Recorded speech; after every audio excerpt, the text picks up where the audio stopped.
მე საკუთარ თავს 8 ოქტომბრის ებრაელად მივიჩნევ. 1200 ადამიანი უბრალოდ ამოხოცეს.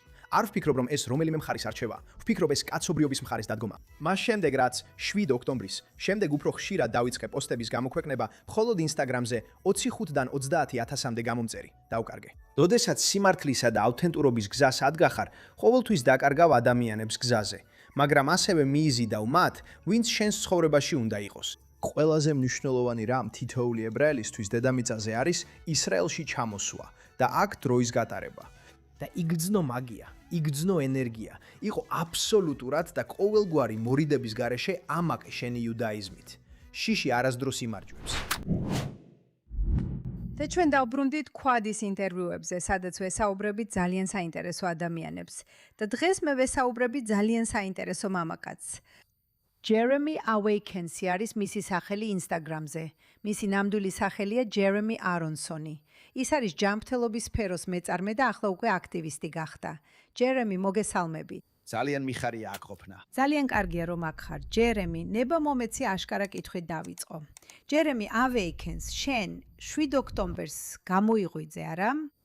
დიახ, მე საკუთარ თავს 8 ოქტომბრის ებრაელად მივიჩნევდი. მითხარი რა მოხდა, რადგან შენ გქონდა ან ჯერ კიდევ გაქვს შესანიშნავი ბიზნესი. შენ ჯანმრთელობის კონსულტანტი ან მრჩეველი ხარ. მე მგონი ისრაელში 12 წელი არ ყოფილხარ, უფრო სწორად 7 ოქტომბრამდე 13 წელი. ხო, მოგვიყევით 7 ოქტომბრის მოვლენებზე და იმაზე რა მოხდა შემდეგ კვირებში. ხო, რა თქმა უნდა, მადლობა კითხვისთვის. მოკლედ, პირველად ისრაელში სკოლის დამთავრების შემდეგ ჩამოვედი. გავიარე ერთწლიანი პროგრამა, საუკეთესო დრო მქონდა. ვიყავი ბათიამში, იერუსალიმში, ახალგაზრდობის სოფელში რეხოვოდთან ახლოს. რამდენიმე ზაფხულის შემდეგ, როცა 20 წლის ვიყავი, ისევ ჩამოვედი და მე ამერიკაში უნივერსიტეტში წავედი, სადაც ძლიერი ებრაული საზოგადოება არ იყო და თითქოს უბრალოდ მოვწყდი ყველაფერს. კარგი. და ყოველთვის ძალიან მიტაცებდა ჯანმრთელობა და ფიტნესი. მამაჩემი ტვინის სპეციალისტი იყო და მეც ყოველთვის მაინტერესებდა ტვინი. და ჯანმრთელობასა და სულიერებას ყველა შესაძლო გზით მივდევდი იუდაიზმის გარდა. ვაუ. და სინამდვილეში ზუსტად 7 ოქტომბრამდე, რამდენიმე კვირით ადრე, ჩემს ცხოვრებაში ძალიან ბნელი პერიოდი მქონდა. და რამდენიმე კვირის განმავლობაში დილით ადგომა არ მინდოდა. ვფიქრობდი, რა მაკლია ჩემს ცხოვრებაში. არის რაღაცა შინაგანი სიცარიელე, რომელსაც უნდა მივხედო, უნდა გავარკვიო, რა არის რეალური მიზეზი იმისა, რატომ გძნობ ასეთ თავს. და უბრალოდ მედიტაცია გავაკეთე. ერთ ღამეს საკუთარ თავთან დავჯექი და პირდაპირ დავინახე, როგორ მოვიდა ღმერთი ჩემს წინ და მითხრა, სად იყავი ძმაო? ეს იყო 7 ოქტომბრამდე. ეს დაახლოებით 2 კვირით ადრე იყო. ეს უცნაურია. ხო. და კარგი. ეს მოხდა ჩემი 33 დაბადების დღის შემდეგ, მგონი. და იმ შაბათს მე ჩავედი ხაბათში მაიამი ბეჩზე. სადაც არასდროს ყოფილხარ. არა, გულისხმობ, მოდი ვიყოთ გულწრფელები. შენ გაიზარდე ებრაულ ოჯახში და მაიამიში ირგვლივ ყველგან ებრაელები ყავს. ხო, ეს შენი საზოგადოება არ იყო. ძალიან კარგი კითხვაა. სინამდვილეში მე კალიფორნიაში, ბეი-არეაში გავიზარდე, ძალიან სეკულარულ ებრაულ საზოგადოებაში. კარგი. საერთოდ არ იყო ძლიერი. და როცა ჩამოვედი, როცა სამხრეთ ფლორიდაში გადავედი, დაახლოებით 10 წლის წინ, სინამდვილეში ვცადე, რომ ებრაულ საზოგადოებაში ჩავთვლიყავი. პირველი შაბათის ვახშამი, რომელზეც ავენტურაში, ფლორიდაში მივედი, თუ იცნობთ ამ ადგილს, ხო. უჯდები მას შემდეგ, რაც რაბინი კიდუშს ამბობს და გვერდით მჯდომი მეუბნება, ეს ცუდია. მე ვკითხე, რა არის ცუდი? მითხრა, ებრაულ სასაფლაოზე ვერ დაგმარხავენ, რადგან ტატუები გაქვს. კაი რა. და მე უთხარი, ძმაო, ჩვენ ჯერ კიდევ არ გქონია. ასე არ აპირებ ამ მიესალმო. ურთიერთობის დაწყებას. პირველ რიგში ეს აბსოლუტურად სიმართლე არ არის. სხვა შემთხვევაში ჰოლოკოსტის გადარჩენილებს, რომლებსაც ხელებზე ტატუები ჰქონდათ, ებრაულ სასაფლაოზე არ დაკრძალავდნენ. ხო, და რაც ფავარია, ამან კიდევ ერთხელ დაამარცხუნა, რატომ ვიყავი ადრე იუდაიზმით გულგაციებული. იმიტომ რომ ზოგმა ადამიანმა გულს აგაცრუა. გძნობდი, რომ ეს ძალიან გძნობდი, რომ რელიგიური ადამიანები უყურებდნენ მათ, ვინც ნაკლებად რელიგიური იყო, როგორც დაბალ საფეხურზე მდგომებს. და ეხლა მგონია, რომ ჩემი მისია მეტი ერთიანობა მოვიტანო ებრაელ ხალხში. არ მაინტერესებს სეფარდი ხარ, აშკენაზი, მემარცხენე, მემარჯვენე, ლურჯი, წითელი. რელიგიური, არარელიგიური. ჩვენ ყველანი ამ უნიკალური ტომის ნაწილი ვართ. ჩვენ მსოფლიო მოსახლეობის მხოლოდ 0.2%. 0.2. რატომ ვქნით 2? 2. ხალხი სულ ამბობს 0.2. დარწმუნებული ხარ? კი, საკმაოდ დარწმუნებული ვარ. 0.2% მიუხედავად იმისა, რომ მე ჩვენ შევამოწმებთ ამას, ფაქტებს გადავამოწმებთ. მიუხედავად ყველაფრის, ხო ასეა. ჩვენ 15 მილიონი ვართ 8 მილიარდი ადამიანის ზღვაში. და მე ვფიქრობ, რატო ვქნით დაყოფას ჩვენს ტომში? ეს ხომ დიდი ებრაული ტრადიცია არა, კამათი. კითხვა ისაა, როდის იქცევა, როგორც ჩვენ ვამბობთ, ზეცის სახელით გამართული კამათი ტოქსიკურ და ბოროტ დაყოფად. მაგრამ მოდი დავუბრუნდეთ იმ ორ კვირას 7 ოქტომბრამდე და შემდეგ იმას, რაც ცოტა 7 გადაუხვიეთ ოქტომბერს თემას. მოხდა. კი, არა უშავს. მოკლედ, ეს ხდებოდა. ანუ რამდენიმე კვირით ადრე, ვიდრე 7 ოქტომბერი დადგებოდა, შენ ქონდა რაღაც სახის გამოცხადება, როცა იფიქრე, რომ მეტი ებრაული სულიერება გჭირდებოდა ცხოვრებაში. ზუსტად ესე. ამიტომაც ხაბათში წახვედი. მომდევნო ორ შაბათს ჩაბათში წავედის. რაბინი შემხვდა იმ ყავის მაღაზიაში, სადაც დილით მივდიოდი ხოლმე სამუშაოდ მაიამი ბიჩზე. და იქვე დავიწყეთ თეფილინის დახვევა. უბრალოდ მოდიოდა, ველოსიპედით ჩამოდიოდა, თეფილინს ვახვევდით. ცოტა ვსაუბრობდით, მერე კი ჩვენი დღე გრძელდებოდა. და რაც მოხდა ის იყო, რომ სხვა ებრაელებმაც დაინახეს ეს კაფეში და ასე შევქმენით პატარა საზოგადოება. და შემდეგ შევქმენი რაღაც, რომელსაც თეფილინ განგი დავარქვი. ეს იყო მანამდე პირდაპირ 7 ოქტომბრამდე. თეფლინის ბენდ ცოტა მოგვიანებით შეიქმნა, მაგრამ როგორც ადამიანები უკვე იწყებ. შთაგონებულები. მე ვიწყებდი თეფლინის შემოხვევას ოქტომბრის 7-მდე. ცოტა ხნით ადრე. ამას ჩემს ისტორიაში ვაზიარებდი და ხალხი ამბობდა მაგალითად, არც კი ვიცოდი რომ ებრაელი იყავი. და ეს აბრუნებდა რელიგიურ ადამიანებს, რომლებიც იუდაიზმს იყვნენ მოშორებული. ეს საინტერესოა. მაგალითად, ეს ბიჭი, რომელსაც ვაკვირდები, უფრო მეტად ეძებს იუდაიზმთან კავშირს. ეს საინტერესოა. იქნებ მეც მინდა ისევ დაუბრუნდე ამ ენერგიას. მოკლედ, დადგა ოქტომბრის 7. მახსოვს, კვირა დღე იყო. მე მაიამი ბიჩზე, სოჰო ბიჩ ჰაუსში ვიყავი. სახურავის აუზზე ვერთობოდი. და ერთმა ჩემმა მეგობარმა, ვისთანაც ერთად ვიყავი, ტელეფონი მაჩვენა, მითხრა ნახე, რაღაც სიგიჟეები ხდება ისრაელში. თავიდან თქვი, ისრაელში ყოველთვის რაღაც სიგიჟეები ხდება მეთქი. მერე კი მითხრა, არა, ეს თითქოს უფრო სერიოზულია. მალე ამის შემდეგ სახლში წავედი, დავიწყე ინფორმაციის მოძიება და ვთქვი, ვაუ, ეს უბრალოდ სიგიჟეა. და რაც კიდევ უფრო შოკის მომგვრელი იყო, მახსოვს ალბათ მეორე დღეს 8 ოქტომბერს ინსტაგრამზე სტორი დავდე. ვთქვი, ეს უბრალოდ ტრაგედია, ხო გესმით? და მყავდა ბევრი ადამიანი, რომლებიც მეგონა, რომ ჩემი მეგობრები იყვნენ სულიერ საზოგადოებაში, მაიამის საზოგადოებაში. და ისინი მეუბნებოდნენ, რომ თითქოს ადამიანებს შორის განხეთქილებას და დაყოფას ვქმი, რადგან რომელიმე მხარეს ვიჭერ. და მე ვუთხარი, რას ამბობ ძმაო? 1200 ადამიანი უბრალოდ ამოხოცეს. მე არ ფიქრობ, რომ ეს რომელიმე მხარის არჩევა. მე ვფიქრობ, რომ ეს ადამიანობის მხარეს დგომაა. არ ფიქრობ, რომ საკამათოა იმ სასტიკი ტერორისტული თავდასხმის წინააღმდეგ საუბარი, რაც მოხდა. კარგი, ებრაელი იქნება თუ არა, სხვას მნიშვნელობა არ აქვს. მე Team Human-ის მხარეს ხომ ასეა. ასე რომ ეს მოხდა. და შემდეგ ისინი ისეთი ადამიანები იყვნენ, ვისგანაც ამას არ ელოდით. ხო, ისე რომ გაკრიტიკებდნენ იმის გამო, რომ შენი პოზიცია დაიკავე. მოусმინე ძალიან შევეჩვიე კრიტიკას, გაუქმებას და იმას, რომ ხალხი ჩემზე ცუდად ლაპარაკობს, იცი, 2020 წლის დასაწყისიდანვე. და მე მქონდა ჩემი საკუთარი შეხედულებები ვაქცინაზე და კოვიდზე. ხო. ამიტომ ბევრი ადამიანი შენ ამის უკვე. გამო თავს მესხმოდა. ამიტომ მე გამიმაგრდა ხასიათი. ამ ეტაპზე ვფიქრობდი, რომ აღარ ვიხდი ბოდიშს. ვლაპარაკობ ჩემს სიმართლეს. თუ მოგწონს შესანიშნავია, თუ არ მოგწონს, მაინც შესანიშნავია. მართალია. და რაც მოხდა იყო ის, რომ მაიამი ბიჩში ჩემი ერთ-ერთი საუკეთესო მეგობარი პირდაპირ 2 ბლოკის მოშორებით ცხოვრობდა ჩემგან. მახსოვს ჩემი პირველი პოსტი, რომელიც დავდე, სადაც ოქტომბრის 9 ან 10 რიცხვში. მან კომენტარი დაწერა. არ მომწერა პირადად, არ გამომიგზავნა მესიჯი, არ მკითხა ძმაო, როგორ ხარ? ვიცი რომ ებრაელი ხარ, ალბათ ეს რთული პერიოდი უნდა იყოს შენთვის. მან პირდაპირ პოსტზე დაწერა კომენტარი და თქვა: შენი სახელი უნდა იყოს მძინარა ჯერემი და რემი და არა ჯერემი awakens-ი. შენ ახლა გძინავს.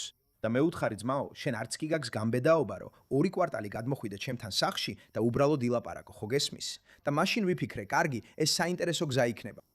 და ამ გზაზე შენ დაკარგე 10,000-ობით გამომწერი, ხომ ასეა? ხო, ესე რომ თავიდან უბრალოდ მინდოდა მეტი მესწავლა იმაზე რაც ხდებოდა. მაგრამ თავიდან უბრალოდ ყოველ დილით სტორებს ვიღებდი, ძალიან ადრე ვიღვიძებდი და ვფიქრობდი, კარგი, დღეს რა შემიძლია გავაკეთო, რომ ებრაელი ხალხი და ისრაელის ერი ამ დროს მხარი დაუჭირო.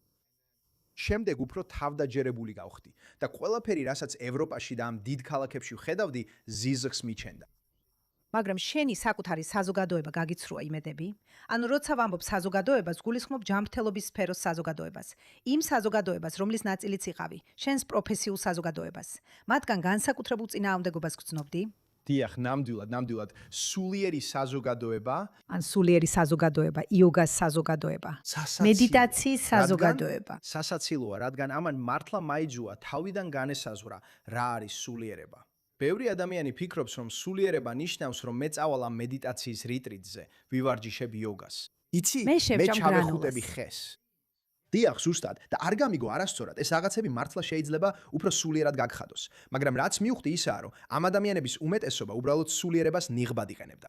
ნიღაბი, კუნთი რა. ნიღაბი, რო თითქოს ძალიან თანაგრძნობიანი და მართალი ადამიანი არიან, მაშინ როცა სინამდვილეში სრულიად საპირისპიროები არიან. ისინი უბრალოდ დაბნეულები არიან და მიყვებიან იმ ნარატივს, რასაც TikTok-ზე, mainstream მედიაში ხედავენ, ვიდრე რეალურად ეძებენ სიმართლეს და ჩემთვის სულიერება არის სიმართლე. ეს არის ნამდვილი ავთენტური კავშირი სიმართლესთან. ეს არის პირდაპირი კავშირი ღმერთთან და ამ ყველაფრის გარეშე ნამდვილად ვერ იქნები სულიერი ადამიანი. იცი, ჩემი რაბინი ამბობს, რომ სულიერება ორი სიტყვისგან შედგება, ხო ასეა? ეს არის სული და რიტუალი. რიტუალი მაგალითად არის მოდაანის თქმა, თეფილინის შემოხვევა, ამ ყველაფრის გაკეთება. და ასევე არის ის გრძნობა, რომ ეს ენერგია ღმერთისგან მოდის და ყოველდღიურად აკეთებ იმ საქმეებს, რომ ეს განასახიერო. მაგრამ კი, ძალიან გულისამრევი იყო, რადგან ეს ადამიანები სულ სიყვარულზე და სინათლეზე ლაპარაკობენ. ისინი იყვნენ ისინი, ვინც ამბობდნენ. ინტიფადა მთელ მსოფლიოში გაავრცელეთ. ზუსტად და იცით, მე ვისწავლე უბრალოდ, ასე ვთქვათ ეს. ეს ჩემთვის დიდი გაკვეთილი იყო, რომ ნამდვილად გამეშვა. მოლოდინებისგან გათავისუფლება, ნებისმიერი წარმოდგენისგან გათავისუფლება. და ნამდვილად საკუთარ თავზე, ჩემს სიმართლეზე და ებრაელ ხალხზე კონცენტრირება. ეს ჩემთვის ძალიან ნათელი იყო. ასე რომ თქვენს კითხვაზე პასუხად, როცა ოქტომბრის 7-ის შემდეგ მომდევნო კვირებში უფრო ხშირად დავიწყე პოსტების გამოქვეყნება, მხოლოდ Instagram-ზე 25-დან 30,000-მდე გამომწერი დავკარგე. ეს ძალიან ბევრია. და ამ პროცესში ყველაზე ლამაზი ის იყო, რომ ისინი, ვინც გამომყვნენ, კიდევ უფრო მეტად დაუდგნენ მხარში ჩემს მიზანს. ძალიან ბევრი ებრაელი იყო სხვადასხვა ადგილიდან, რომლებიც მეუბნებოდნენ. ადრე მიყვარდი, მაგრამ არ ვიცოდი, რომ ებრაელი იყავი. და ახლა კიდევ უფრო მეტად მიყვარხარ. და ეხლა ესეა, ვაუ, ეხლა ამ გზაზე ერთად ვართ. თითქოს კიდევ უფრო მტკიცედ მივყვებით ამას. ამიტომ ფიქრობ, ეს ძალიან მნიშვნელოვანი გაკვეთილია. როცა სიმართლისა და ავთენტურობის გზას ადგახარ, ყოველთვის იქნებიან ადამიანები, რომლებსაც გზაში დაკარგავ. და ასევე მიიზიდავ იმ ადამიანებს, ვინც შენს ცხოვრებაში უნდა იყვნენ. ვეთანხმები, ეს იდიოტების ფილტრია. დიახ, ძალიან კარგი ფორმულირებაა. ეს უბრალოდ ცუდი ადამიანების ფილტრია. ასე ვხედავ ამას. ან სულ მცირე დაბნეული ხალხი, ან ისინი, ვინც დროსაც კი არ დაუთმობს. იცი, ბევრი მეგობარი მყავს საზღვარგარეთ, რომლებმაც ბევრი მეგობარი დაკარგეს. ადამიანები, რომლებიც მეგობრებად მიაჩნდათ. მერე ვიფიქრე, თუ ეს ადამიანები შენ და შენს აზრსაც კი არ აძლევენ დობის კრედიტს, ცოტა ღმად ჩაყვინთონ და გაარკვიონ, რა ხდება სინამდვილეში. მაშინ ისინი არასდროს იყვნენ ნამდვილი მეგობრები, ან არ გცემდნენ პატივს თავიდანვე, იცი? და ეს არის ფილტრი. ეხლა ჯერემი რის იყურებაც მართვა მომწონს ერთ-ერთი ისაა, რასაც ხშირად აზიარებ. ანუ, ასე რომ შენ ისევ ჯანმრთელობის მეწარმე ხარ და სტარტაპებში ხარ ჩართული. და რამდენიმე სტარტაპი გაქვს შექმნილი, ასევე სოციალური საწარმოებიც. შენი ტეფილინის ჯგუფი და შენი შაბათის დივანი, შაბათის გაფართოება. რაც ფიქრობ, ერთ-ერთი საჩუქარია, რაც ებრაელებს მსოფლიოსთვის აქვთ მისაცემი. ეს არის შაბათი. და ჩარლი კირკი, ღმერთმა აცხონოს მისი სული. დაწერა წიგნი ამაზე, იმ ერთ დღეზე კვირაში, როცა შეგვიძლია გავთიშოთ ყველაფერი, ვიყოთ ჩვენს ოჯახებთან, გავიგოთ, რომ ეს ყველაფერი ჩვენზე ბევრად დიდ რამეს ეხება. მე ნამდვილად მჯერა ამის. მაგრამ რაც მართლა მომწონს არის ის, როცა კონტენტს აქვეყნებ შენს სასიყვარულო ცხოვრებაზე ისრაელში და შენს სასიყვარულო ცხოვრებაზე მაიამიში.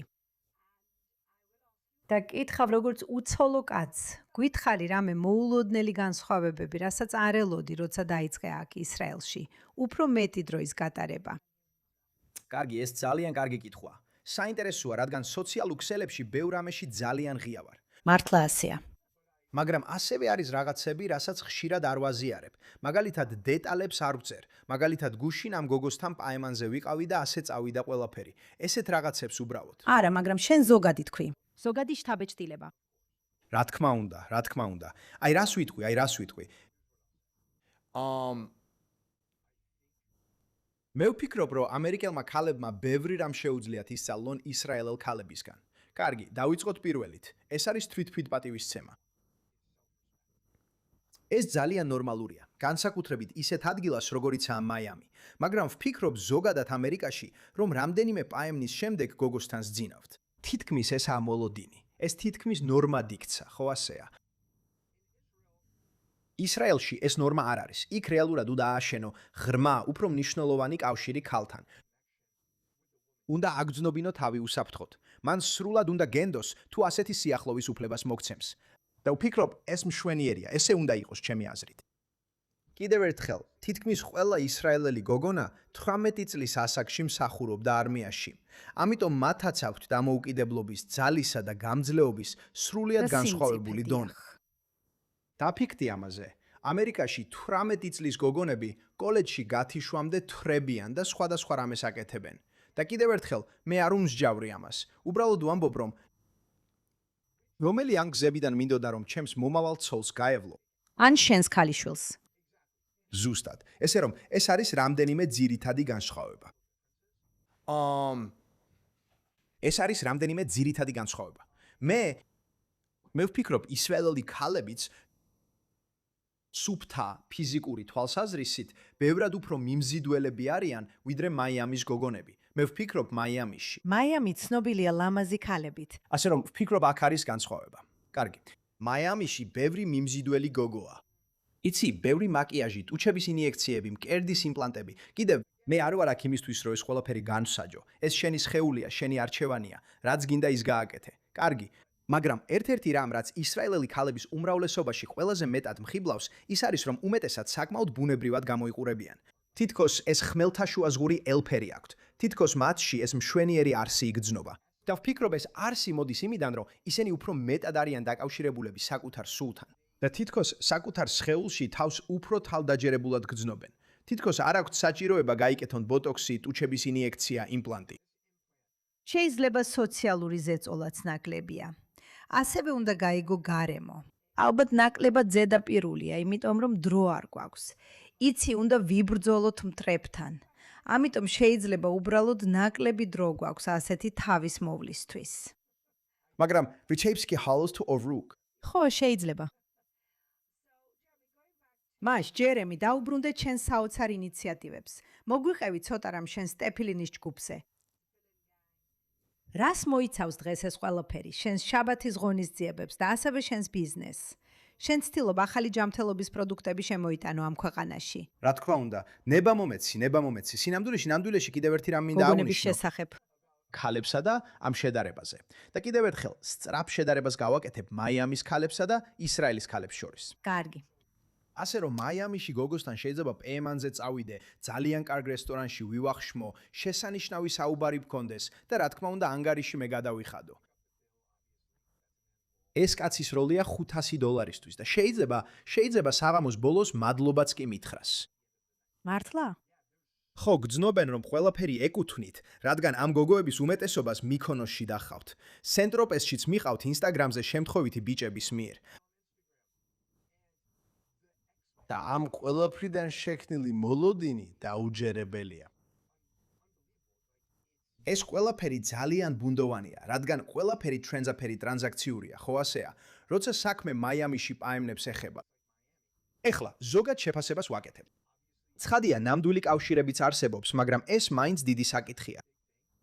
და სპექტრის მეორე მხარეს მაგალითად, როცა ისრაელში გოგოსთან ერთად გავდივარ, მისი სახლიდან რესტორანში მოსასვლელად მანქანას უძახებ და ვცდილობ კარი გავუღო. უბრალოდ ვაკეთებ იმას, რაც ვფიქრობ, რომ კაცმა უნდა გააკეთოს. ხო.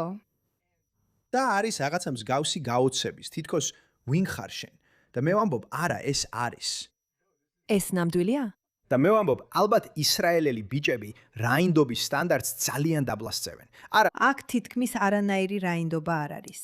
ასე რომ, ესეც არის რაღაც, რასაც ვაფასებ, რადგან ვფიქრობ, მადლიერება ურთიერთობისთვის ძალიან მნიშვნელოვანი დინამიკაა. ჩემთვის ეს არის ადამიანის გამოცდა. თუ ისინი უმადურები არიან. უმადური, ბოდიში, ან მადლიერი ადამიანი, რადგან მადლიერება ნიშნავს დააფასო ის, რაც ღმერთმა მოგცა. საბოლოოდ. და დარწმუნებული ვარ, ეს დაგეხმარა შენ. რამდენი ხანია, რაც დაქორწინებული ხარ? მე თითქმის 28 წელია დაქორწინებული ვარ. ვაუ, ბარუხ ჰაშემ. ხო, ორ კვირაში 28 წელს აღნიშნავთ. და მიუხედავად იმისა, რომ არაფერი ვიცი თქვენს ქორწინებაზე, ვივარაუდებდი, რომ თქვენ დროს უთმობთ ერთმანეთს მადლიერებისა და სიყვარულის გამოხატვას. მე ვფიქრობ, რომ ხრიკი ან საიდუმლო იმაშია, რომ ორივე მადლიერებას გვგრძნობთ. იცით, ორივე მადლიერები ვართ, რომ ერთმანეთი ვიპოვეთ. ამიტომ ვფიქრობ ეს მნიშვნელოვანია, რადგან ეს თავისთავად არ არის მოცემული. ბევრი შესანიშნავი მეგობარი მყავს, რომლებმაც სიყვარული ვერ იპოვეს, ან ჯერ კიდევ ეძებენ. და მე ლატარია მოვიგე. ასე ვხედავ ამას. და მგონია რომ ჩემი ქმარიც ასე ფიქრობს. ასე რომ მადლიერება ძალიან დიდი ნაწილია. ეს იუდაიზმის დიდი ნაწილია ასევე. პირველი რამ, რასაც დილით გაღვიძებისას ვამბობთ, არის მადლობა. ღმერთო იმისთვის, რომ შემიძლია სუნთქვა, რომ შემიძლია ადგომა, რომ შემიძლია სიარული, რომ შემიძლია დანახვა. ეს ძალიან ძლიერია. ლოცვა, მოდანი, მაგრამ ეს ყველაფერი მადლიერებას ეხება. და ვფიქრობ, რაც უფრო მადლიერი ხარ როგორც ადამიანი, ან რაც უფრო აქტიურად გამოხატავ მადლიერებას, მით უფრო ბედნიერი ხარ. ხო, მით უფრო ბედნიერი ხარ, რადგან აღარ უყურებ იმას, რაც არ გაქვს, არამედ იმას, რაც გაქვს. რაც არის. ეს არის მადლიერება. და ეს ერთ-ერთი მიზეზია, რატომაც დაუბრუნდი იუდაიზმში. ერთ-ერთი რამ, რაც ძალიან დავაფასე, არის ის, რომ ყველაფრისთვის მადლიერების გამოხატვას დრო ეთმობა. ზუსტად. ჩვენი ხელები დილით. იცი, სანამ ჭამთ, ჭამის შემდეგ, ტუალეტში წასვლის შემდეგ, ეს არის პირდაპირ ამ პატარა მიკროდოზების მიღება ჰაშემის ენერგიის მთელი დღის განმავლობაში. და მათი სულიერ დონეზე ამაღლება. ზუსტად ესე. და ყველაფერი მადლიერებაზეა. ამაში სრულიად გეთანხმები. მოდი დაუბრუნდეთ ჩვენს თავდაპირველ ანუ კითხვას. ამბობ, რომ ისრაელელი გოგონები უფრო მადლიერები არიან, როცა კარს უღებ. ხო, ანუ და კიდე ძირითადად ასეა, მაგრამ მქონია ძალიან საინტერესო გამოცდილებაც, მაგალითად, როცა კომუნიკაცია ძალიან ცუდი იყო.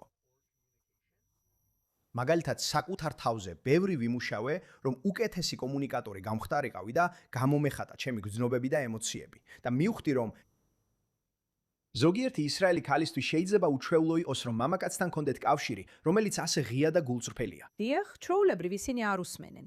აი ეს არის პრობლემა. კონდა ძალიან საინტერესო შემთხვევა, მაგრამ ამის შესახებ ეთერის მირმა გეტყვი, რადგან ეს ჩემთვის მართლაც ძალიან დამაბნეველი იყო. ჩემს 25 წელიწადში ეს შემთხვევა იყო ისეთი, რომ მართლა ძალიან დავიბენი ამის შემდეგ. მაგრამ როგორც არ უნდა იყოს, დაუბრუნდეთ შენს თავდაპირველ კითხვას, თეფილინ განგზე, შულზე, შაბათისთვის. ერთი მიზეზი, რის გამოც მთელი ჩემი ცხოვრების განმავლობაში იუდაიზმისგან ასე მოწყვეტილი ვიყავი, ის იყო, რომ ვგრძნობდი თითქოს რაღაც გამიჯვნა არსებობდა რელიგიასა და სულიერებას შორის. და ეს იყო ასე. მე სულიერი ვარ, მაგრამ რელიგიური არ ვარ. ან რელიგიური ვარ, მაგრამ სულიერი არ ვარ. ჩემთვის მინდოდა ეს გამიჯვნა, დამეძლია. ასე რომ თეფლენ განგი ფაქტობრივად უბრალოდ ის იყო, რომ მე ვიხვევ თეფლენს როგორც შესაძლებლობას, რომ ღმერთთან უფრო ღრმად დაუკავშირდე, მქონდეს ეს მედიტაცია, ეს მომენტი და მართლა მჯერა, რომ შემიძლია ვიყო ეს საშუალება. შემიძლია ვიყო ის არხი, რომელიც ჩემსავით იუდაიზმისგან დაშორებულ სხვა კაცებს ტეფილინის დახვევისკენ წაახალისებს. და გავხადო ეს ჩვევად, არა იძულებით. ან თითქოს ცუდი ხარ თუ ამას არ აკეთებ. არამედ ეს არის ძლიერი ინსტრუმენტი, თუ გინდა ღმერთთან შენი კავშირი გააღრმავო. ამიტომაც გავზარდეთ ეს ყველაფერი, იცი? ჩვენი Instagram-ის ანგარიში ამჟამად დაბლოკილია, მაგრამ ალბათ დაახლოებით 1500 კაცს დავახვევინეთ ტეფილინი. თეფლენ განგი აკრძალულია.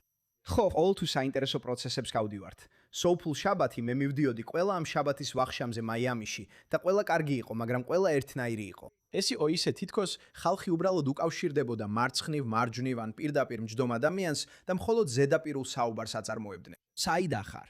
რამდენი ხანია მაიამიში ხარ? რომელი ადგილია შენი საყვარელი აქ?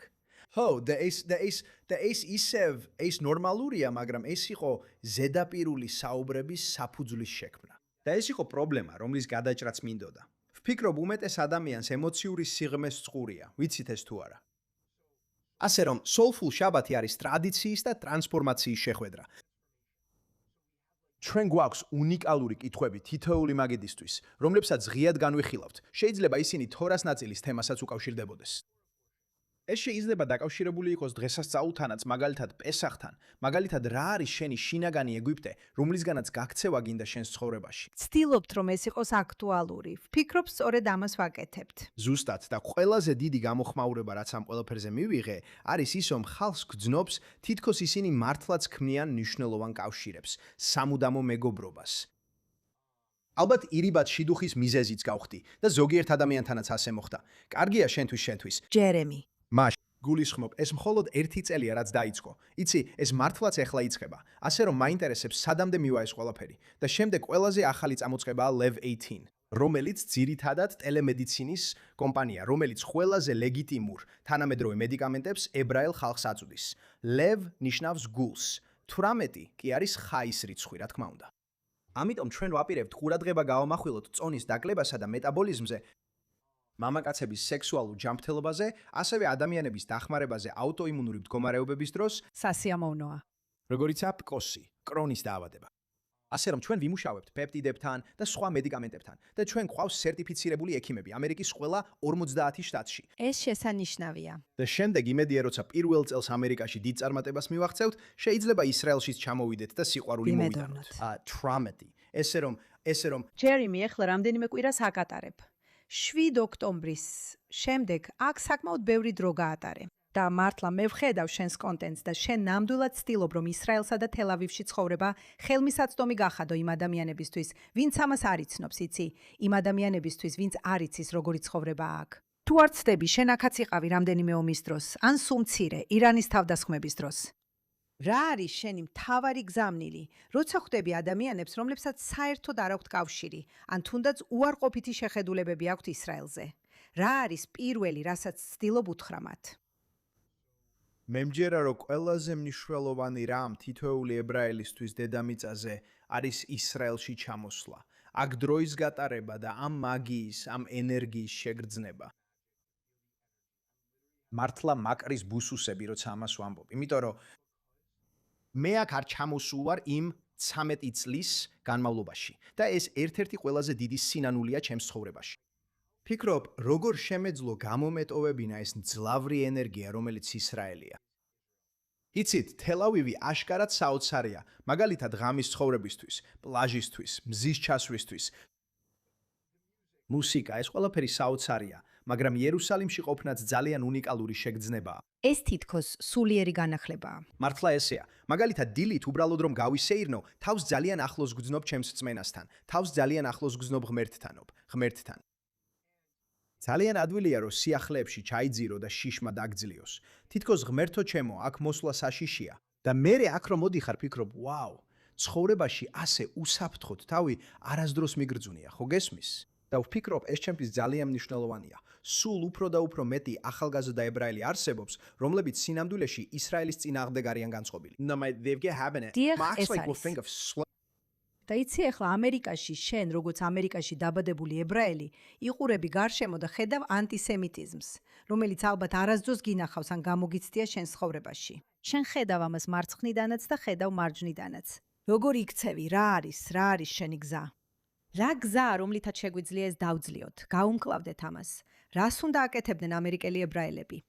მე ვფიქრობ, პირველ რიგში, ყოველი ამერიკელი ებრაელი უფრო მეტ დროს უნდა ატარებდეს ისრაელში. კარგი. მეორეა, იყავი აბსოლუტურად და უშუალოდ ამაკი შენი იუდაიზმით. მაგალითად, ეხა ძალიან პატარა დავითის ვარსკვლავი მიკეთია. ჩვეულებრივ უფრო დიდი მაქვს ხოლმე, მაგრამ დავკარგე. მაგრამ მესმის ნიუ-იორკში ებრაელი ხალხის შესახებ, რომლებიც თავიანთ ვარსკვლავებს მალავენ. დიახ. ისინი იცრიან თავიანთ სახელს უბერზე, რადგან არ უნდათ. ძღოლი. ძღოლმა შესაძლოა გაიგოს, რომ ისინი ებრაელები არიან. და რაც მინდა უთხრა ამ ადამიანებს არის ის, რომ სინამდვილეში თქვენ პრობლემას უფრო ამძიმებთ. ვეთანხმები. თქვენ ამ ციკლს აგძელებთ. მაგრამ ისინი შეშინებულები არიან, ჯერემი, ისინი შეშინებულები არიან.